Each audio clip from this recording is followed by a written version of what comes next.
ये चैनल केवल मनोरंजन के लिए है। हम किसी भी तरह के अंधविश्वास को बढ़ावा नहीं देते। रात का वक्त था। मैं अपनी बाइक से बस घर ही लौट रहा था। कुछ दिन पहले ही मुझे ये जॉब मिला था।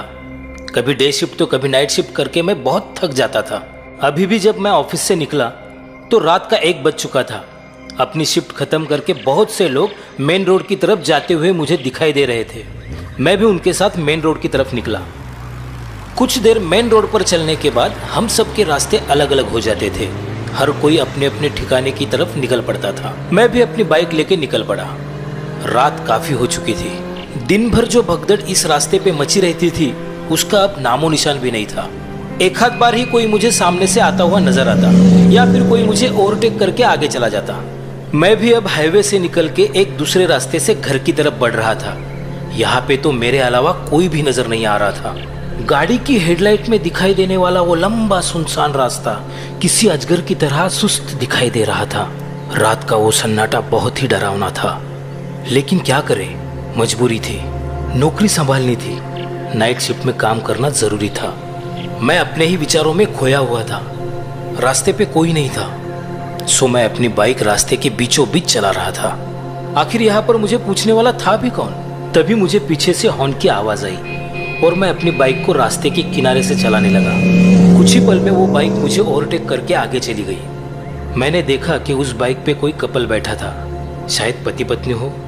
उस आदमी ने काले रंग का जैकेट पहना हुआ था और उसके पीछे बैठी महिला ने लाल साड़ी।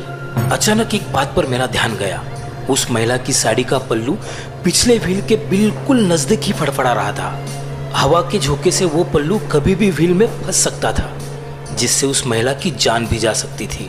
मैंने अपने बाइक का स्पीड बढ़ाया और उनको ओवरटेक करते हुए मैंने उनसे कहा, बहन जी अपना पल्लू संभालिए वरना पिछले व्हील में फंस जाएगा।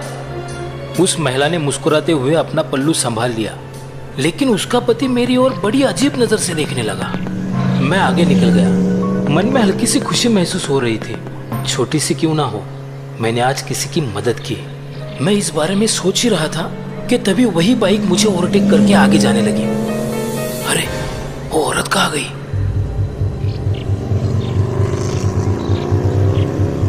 अरे भाई साहब, आपके पीछे जो महिला बैठी थी वो कहाँ है, जिनको मैंने पल्लू संभालने के लिए कहा था? ये सुनते ही उस आदमी ने तुरंत ब्रेक लगाकर बाइक रोक दी। मैंने फिर से पूछा, क्या हुआ भाई साहब, आपकी पत्नी कहाँ है जो आपके पीछे बैठी थी?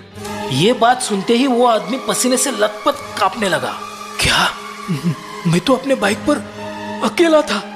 हम दोनों के पैरों तले जैसे जमीन खिसक गई। रास्ते के बीचों बीच हमें एक धुंधली सी परछाई दिखाई देने लगी। हमने अपनी अपनी बाइक निकाली और वहां से तेजी से निकल पड़े। मैं घर तो पहुंच गया, लेकिन मुझे नींद नहीं आ रही थी। अपने बिस्तर पर पड़े पड़े मैं खिड़की की ओर देख रहा था। मेरे जीवन में पहली बार मैंने ऐसी अनहोनी घटना देखी थी जिसका मैं हमेशा मजाक उड़ाया करता था। मैंने जो भी देखा वो मेरा वहम तो बिल्कुल भी नहीं था। बाइक के पीछे बैठी वो औरत जिसने वो लाल रंग की साड़ी पहनी हुई थी, हवा के झोंके से उड़ता हुआ उसका वो पल्लू बिल्कुल इस खिड़की के पर्दे की तरह ही फड़फड़ा रहा था।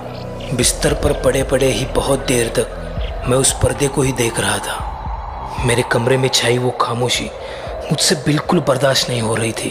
मैं उस पर्दे को ही निहारता जा रहा था। ऐसा लग रहा था मानो उस पर्दे पर किसी औरत की छवि धीरे धीरे आकार ले रही हो। मैंने आज तक इतना डर कभी भी महसूस नहीं किया था। जैसे जैसे मैं उस पर्दे को निहारता जा रहा था, मेरा डर बढ़ता ही जा रहा था। हवा के झोंके से खिड़की के दरवाजे बंद चालू हो रहे थे।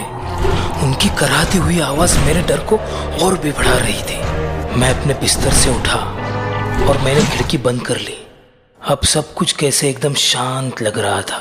मैं बिस्तर की तरफ मुड़ा और तभी लाल साड़ी पहनी हुई एक औरत मुझ पर झपट पड़ी। डर के मारे चिल्लाता हुआ मैं अपनी नींद से जाग उठा।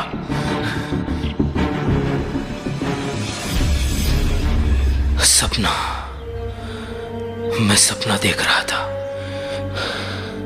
शायद उस हादसे ने मेरे दिमाग पर गहरा असर छोड़ दिया था। 2 दिन मैं काम पर नहीं गया। जैसे उस रास्ते की दहशत मेरे जहन में बैठ गई थी। आखिर कब तक मैं ऐसे ही घर में बैठा रह सकता था। मजबूरन 3 दिन बाद मैं अपने काम पर हाजिर हुआ, लेकिन मेरा मन काम में नहीं लग रहा था। मेरी नज़र बार बार घड़ी की तरफ जा रही थी। आखिर रात के 12:30 बजे मेरी शिफ्ट खत्म हो गई। सब लोग अपने अपने घर निकल पड़े। मैंने भी अपने बाइक को स्टार्ट किया और मैं निकल पड़ा।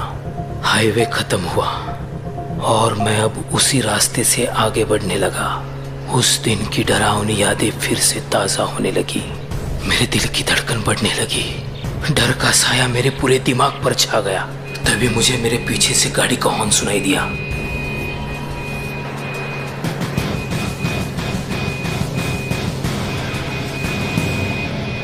वो बाइक मेरे नजदीक आई। मेरे हाथ कांपने लगे, माथे पे पसीना जमा होने लगा। अब वो बाइक मुझे ओवरटेक करने लगी।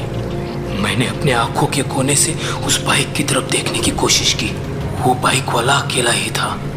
मेरी तो जैसे जान में जान आ गई। दिल पे आया बोझ अब थोड़ा हल्का हो गया था। मैंने उस आदमी की तरफ देखा और एक हल्की सी स्माइल दी। उसने भी मेरी तरफ देखा। भाभी जी को अपना पल्लू संभालने के लिए कहिए, वरना पिछले पहिए में फंस जाएगा।